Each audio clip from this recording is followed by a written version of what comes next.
Hey everybody, this is Robert Burke. Welcome to episode number 29 of When to Play.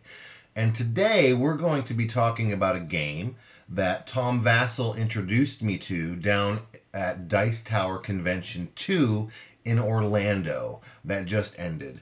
I've got to tell you, I had a great time at that convention. It was an incredible experience. But this is one of the games that I got to play with Tom and some other two new friends that I met. It was a 4-player game that we did, and I fell in love with this game. I really enjoyed it. I enjoyed it so much that I went over to the Cool Stuff Inc. booth and purchased it. Now I got this basic set. It's basically a starter set. This is the game. It's got the rules. It's got everything you need to play. But they also have a master set, which includes a ton more stuff. Now, it's very expensive, the master set, but it includes so much stuff that it's worth the price, I think. So if it's a game you really enjoy, you might want to consider the master set. But for this review, I'm going to be talking about this base edition. Now, the first thing, let's talk about the art and the graphic design first. That's what I usually like to do in these reviews. Now, the art, it's a mixed bag. Now, the artwork here, some of it is just absolutely amazing, and some of it isn't. Some of it's not, kind of not so good, I think. So the bottom line on the art here is it's not cohesive. And usually for me, not having a cohesive style in a game would be a negative for me. But this game, it's okay because of the premise of the game. It gets a pass on the artwork. The premise of this game is an unusual one. It's in the future, 300 or 400 years from now, and it is like a virtual reality game where you become a character from history, even from the past, the ancient past, the colonial past, the modern, which is now into the past, and a little bit into the future, or into the future from now. So there's 3 different ages that you're going to have characters from. And they can be anybody. It could be, I was playing the Headless Horseman and a unicorn and the Terminator and, Geronimo. So there's all these different characters throughout history that you can play. And that's what makes it so unique. And that's why it's okay, I think, that the art style is not really cohesive, because it's such a dispersed amount of characters that you can play in the game. Now, the graphic design has a lot to be desired. I think some of the iconography is really good. Like on the top of the cards, they each have different houses and circles and settings that they come from. I think those are very well designed.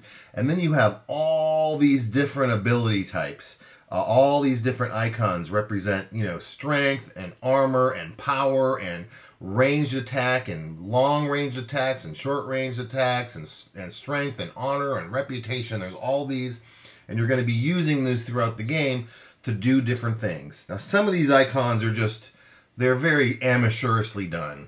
There's no easy way to say it. They're just not very well done.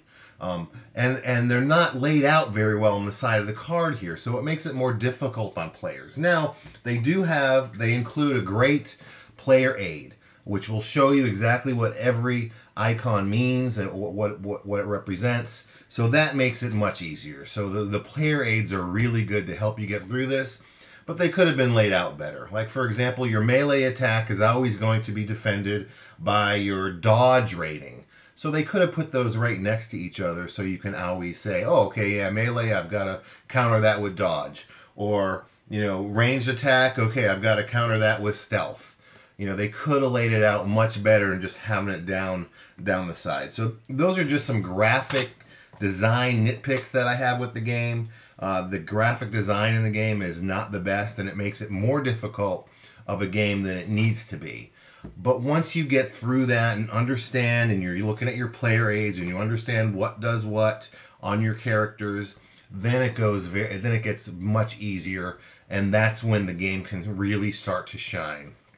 Another negative to the game, I think, is the rulebook. Although it looks beautiful and it's on great paper and it's well illustrated and it's full color, and it shows you with all the icons. It describes everything in detail. I think they tried to make it a little too easy. It does it in a walkthrough. So it says, okay, you're going to run this very simple scenario, and we're going to teach you just these things about the game. Then once you do that scenario, you go to play the next scenario, and then the next one. And by the time you play all these little mini scenarios, you're going to know all the rules. But honestly, I don't know many people that are going to do that. Are you really going to play these little... You want to play the game. So I would much rather have it laid out from beginning to end on what the rules are, so it's easy to find in an index, so you can read through the rules and understand, and then just play the game. Because the way it's laid out now, if you have a question on the rules, there's no easy way to find it. You're like, oh wait, what scenario is that rule introduced? And you got to find that scenario and find that rule. So it makes the rule book as a reference difficult. So the rule book is not really done, in my opinion, that well. I think the rule book could have been done a lot better. Now you're going to be able to learn the game from the rule book. Everything is there that you need to know. It's just going to be more difficult for you. So my recommendation is, you know, play these scenarios solo to get through all of them, to learn it and read the rule book, or have someone that knows the game teach you the game. And I think there's a lot of people out there now that have played the game, or at least the original version. This is a new streamlined version of Duel of Ages compared to the first edition. But if somebody has played the first edition or the second edition, they could probably get you up to speed on the rules easier than it is to struggle through it yourself with a new group. So, though it doesn't sound like I like this game, I think the artwork's not cohesive. I think the graphic design is horrible. I think the rule book's not that good. But the game is so much fun once you play it. All that negative stuff I just said, it melts away. And the big plus again are all these characters that you can play. And there's different ways you can select them. You can do them randomly. You can play teams. You can play one-on-one.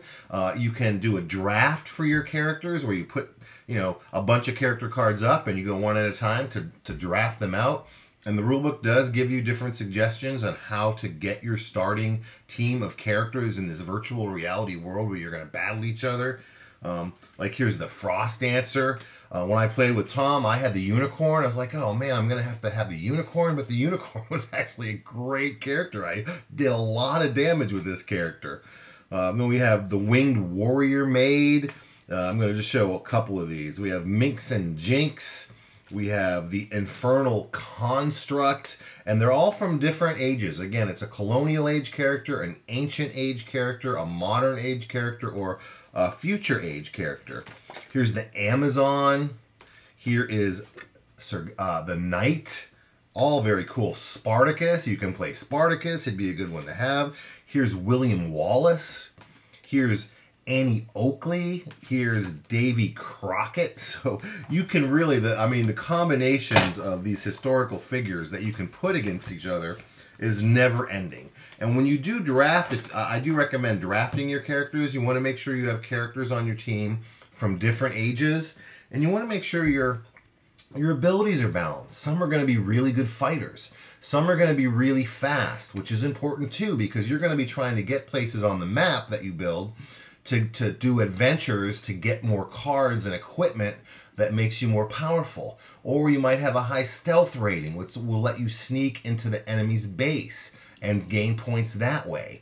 You win the game by scoring points. So combat is definitely a part of the game, but it's not the only part. There are labyrinths. There's a specific labyrinth called for Lith adventures. And if you go in there, there's things you can do. And if you gain the most points in there, you're going to score a point at the end of the game. Whoever completes the most adventures, there's these little counters that you are going to put down on the map. And let me just show you a map piece. The map is another plus to the game because the maps come like this, and they have these little keys that you can put in the corner that will show that are different, caverns and tunnels and home bases for each team that you can connect these pieces with. So the map is always going to be different every game as well, so that really changes things up. But when you put down your map, you're going to put down some of these adventure tokens, and they're going to say, they're going to have a test. So maybe you have to test against stealth, on a particular one, or strength, or honor. It's going to have a different, if you uncover that one and you succeed in that test, then you gain that token. And whoever has completed the most of those adventures by the end of the game is also going to score a point for that. And then there's Lith. Whoever scores the most points there is going to get a point. Whoever does the most damage to an enemy base is going to score a point. So it's wide open on the things that you can do, and that's one of the great pluses in this game, is you can play it so many different ways. You can really attack the other character to try to get that combat point. You can attack their base to really try to get the base point. Defend your base to keep them from getting the point. You can really send your faster characters out to get those adventures, to try to do more little adventures than the other side so you can get that point. So there's a lot of things you need to balance, and you need to have a good range of characters to do it. So that's where the real strategy and tactics, and there's a lot of interaction, just because of the nature of all the different characters through history that you're playing, how can you not make jokes when you're sending, Davy Crockett up against the Terminator, or if the Headless Horseman is fighting, Conan the Barbarian, or whatever it is, whatever the character is that you've got in there. So very interesting mechanics. Now I think war gamers should try this because it is very wargamey. It's got line of sight. It has, attacks of opportunity. It's got ranged attacks and melee attacks and shield values and dodge values and stealth values. It's a hex-based system on the map. So it is very wargamey, but it blows it wide open because you're not just World War II and you're not just Civil War or whatever. It's this virtual reality thing where kind of anything goes. You can have characters that fly, who can ignore elevations. You have, characters all have different special abilities that are on the bottom here. And some of them have, there's little icons like this character, Carrie Silvertip, can use thrown weapons, bows and arrows, and swords. She can use those no matter what because she's an expert in those weapons. So you're going to have all these weapon cards too. And if you finish adventures, you can pick from these different, elite weapons or regular common items. And then there's secret items as well that are going to they can give you different abilities and different rules to change the game.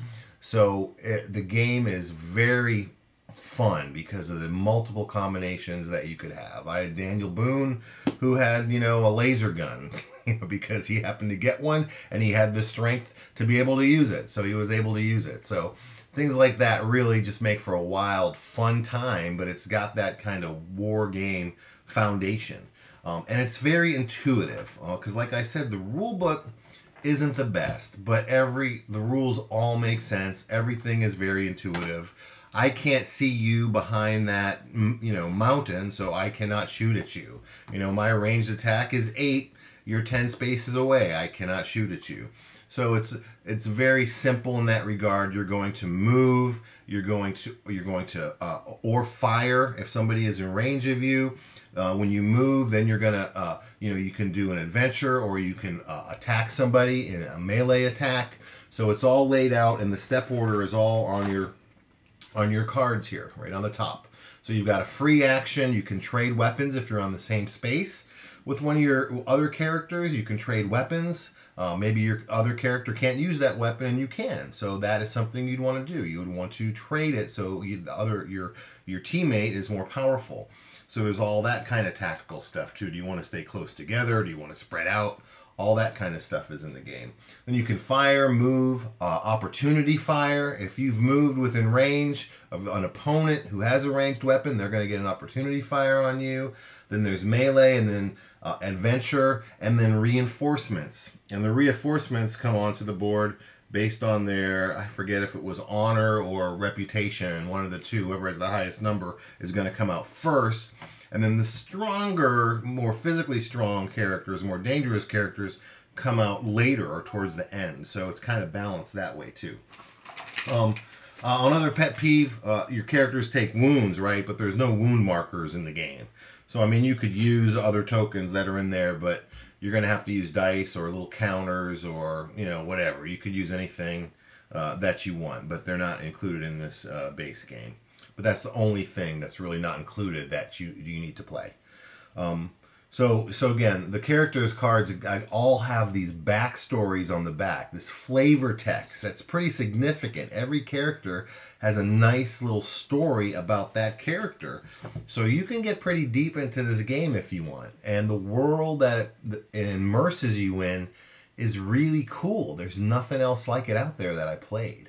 And that's why I think this game is really a fantastic game. It is fun because of the different combinations and who can fight who. And every game is going to be different because the terrain is different, and more importantly, because the characters are totally different and the items that they find are different, right? One game you might have, Cleopatra with a bow and arrow, and then you might have, I don't know, you might have a werewolf with a laser gun, or you might have Grok here with a samurai sword.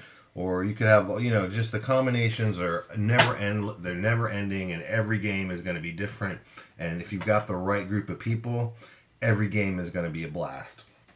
Now, it's not for everybody. I learned that pretty quick. I played this in my game group, and half of us, I think, really enjoyed the game and loved it. But then half of them really didn't like it. If you're more into, if you don't like Ameritrash games or games with conflict, then it's not gonna be something you like. If you don't like these kind of tactical games, if you're more into just complete strategy games, you might not like this. If you like Ameritrash games and don't mind a little randomness, because the items that you draw are going to be random, right? The characters are going to be somewhat random. The draft can improve that. The tiles, you're going to get to draw a tile, but the first one is random and your opponents are going to get to pick one. And then the challenge cards are randomized too. So there's no dice in the game. Instead, it uses these challenge cards here. So there's a bunch of information on this. So when you first look at it, you might say, oh man, this game is way complicated. But it's really not, because every little thing on here does usually one thing. Except for up here, they will do multiple things. But it's very easy to read once you understand how to do it. Like if I'm attacking somebody, a melee attack, you know that I use my melee ability on my card. So for example, Grok here has a melee of 7, which is really good. And if I was attacking Kiri Silvertip here, her dodge rating, that's what goes up. A melee attack goes against the dodge rating. Her dodge rating is 7, which is really good.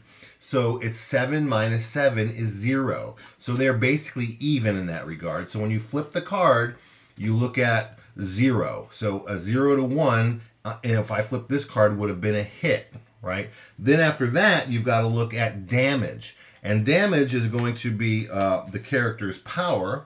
So Grok here has a power of 4, and the power goes against the armor. This is telling you if you've penetrated the armor and have actually done damage. So the power here, or the shield on Kiri, is 3. So it's 4 versus 3. So Grok's power is 1 better than Kiri. So you would flip another card and you would look at advantage 1 to the offense, the attacker, which is plus 0. So it just does Grok's base damage. So Grok's base damage is 3. Kiri takes 3 points of damage. All right. So if Grok's to hit value or power value was, in this case, say his value was 6 more than Kiri's, he would have got plus 1. So he would have done 4 points instead of 3 points. So these challenge cards are the dice of the game. Icon down here shows you where the character spawns. When you have to spawn the character. Luck, there's a luck. Some cards might need you to turn a card over to see what a luck rating is. That's what that is. So there's all different. There's, if you succeed, there's bonuses here that you can get during certain things in the game, and that will tell you, flip it over, and that tells you what you get as your reward. So these challenge cards have a bunch of information on them. You're going to flip it, and they act as the dice, and they're going to tell you what the outcome is. I like it better than dice. Some people really love to roll dice, but in this case I like it because when you roll dice, every time you roll it, you're starting at 0. It's reset, right? Here, the challenge cards, as you're going through your deck, if you have a bunch of bad cards, halfway through the game are really bad cards, you know you've got good ones coming up because you burnt through a lot of the bad ones. And that works the other way as well. So it's a little less random than straight up dice rolling. So I do like the challenge cards. But again, the graphic design on them I think is pretty lousy. But that's okay because you're talking about a game you're playing to have fun. You'll get past the graphic design and the non-cohesiveness of the artwork after you play it one or two times. If you're like me, I think it's something you're really going to be to enjoy. So let's look at some of the ratings people have given Duel of Ages 2 on Board Game Geek. We'll see what some people have said who do not like it, and then we'll look at some ratings from people who do like it, and maybe I'll make some comments on what people are saying. All right, well, there are a couple bad ratings for Duel of Ages 2 on Board Game Geek. There's one person has rated it a 1, one person has rated it a 4, then it's got a couple 5s, but there's no explanations as to why it was rated low. So again, that's a pet peeve of mine. If you're going to rate something really low, tell us why you don't like it, because you might be able to help somebody understand if it's a good game for them or not. So I can't really read any bad ones. You know, the worst rating that has a rating is 7 something.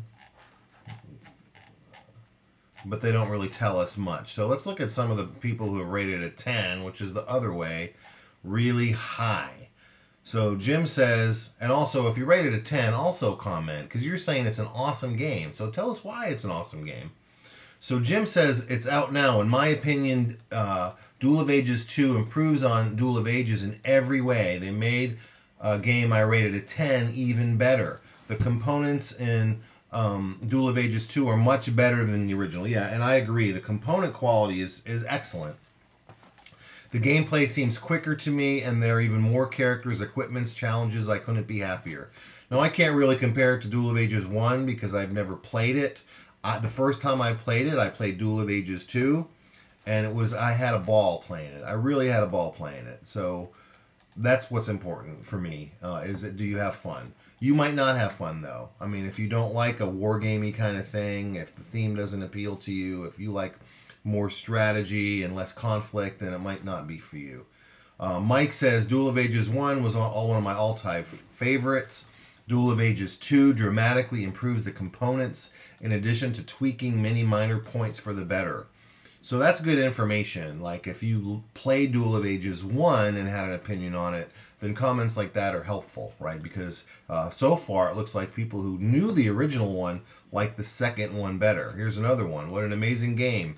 I had played version 1, but it was competing with too many games back then. Now I'm looking for replayability. This is already in my top 10, and all I want to do is play it. So a lot of people love it. The components now match the experience. So it sounds like there was component quality issues with the first one. It's a cliche, but I would be very hard to go back to Duel of Ages 1 now. So that seems to be a theme here, is people that have played Duel of Ages 1 like the second edition better. It sounds like they've really improved a lot of the replayability and streamlined the game and upgraded the component quality. So all good things. So there's a bunch more 10s here. So a lot of people do like it, but the people who have rated it low have not left us any explanation to why they've rated it low. So I can't really comment on that. But I picked this up from Cool Stuff Inc. It was under $40. It was under $35. I think I played for it. And this basic set, you get enough to play the game. And I think it will last you a good deal. You get all these characters in the game. There's a ton of them. And if you really like the game, or your group really loves the game and it's something you play a lot, I think then you could go ahead and buy that master set, and you get like 144 more characters. You get a ton more terrain. You get all kinds of extra stuff. It's a huge box. So I think that is only if you become a real fan of the game and can play it a lot. then I think that would be for you. But if you just want something that you're going to play once in a while because you like it, I think you should start here with just the basic set, and only when you say, yeah, I'm going to play this, then spend the money, because it's not cheap to get that master set. But the basic set is enough to get you started, at least to let you know if it's worth it to you to upgrade to and get that master set with all the stuff. So Duel of Ages 2, I think my bottom line is the art's not cohesive, but that's okay because of the theme. The graphic design is not good. I'm sorry, I'm opinionated about that. And I know how much a good graphic designer can cost, and I know it's an investment, but I hope that the company will, if they do another edition, hire a good graphic designer to upgrade the graphic design, because it's really lacking. The gameplay, though, for me, it's a 9 or a 10. I had a ball playing the game, and that's really the bottom line. That's what's important. So hopefully this review has been helpful. If you think it's something for you, find someone that has it and test it out and play it and see if it's something you might like buying. So that's it for episode number 29. Thanks for watching. My name is Robert Burke, and we'll be back soon with episode 30. Hard to believe. Thanks. Bye-bye.